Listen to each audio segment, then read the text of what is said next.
Jen, thank you. January marks National Human Trafficking Prevention Month. It's an opportunity to raise awareness and educate people about how to identify and prevent this horrendous crime.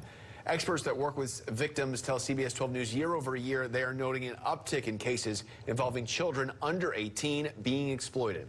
As CBS 12 News' Stephanie Valderrama explains, locally, more efforts are being put towards identifying and helping victims.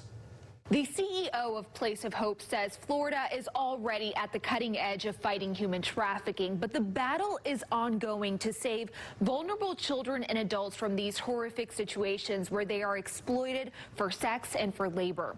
So organizations like Place of Hope are constantly changing their approach, hoping to save more people. They're now joining forces with Crime Stoppers, working to match up to $2,000 in tip money for tips that lead to arrest. Now, according to the CEO, Charles Bender, when law enforcement agents make busts, whether it's drugs or other crimes, they sometimes uncover human trafficking.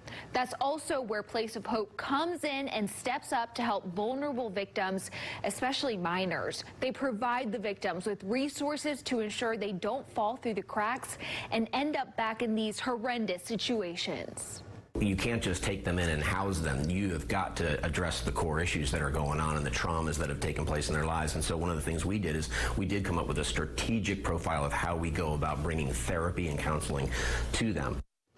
While anyone can fall victim to human trafficking, children with a difficult home life, runaways, and children in the foster system are more vulnerable.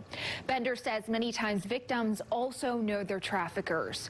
So many times people see suspicious activity or suspect something might be wrong, but they don't know what to do in that moment. So I asked Bender, what is the first step to take if you are out and about and suspect nefarious activity?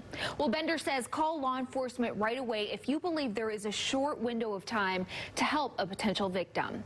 On our website right now, we also have more links to other resources if you or someone you know might be a victim of human trafficking.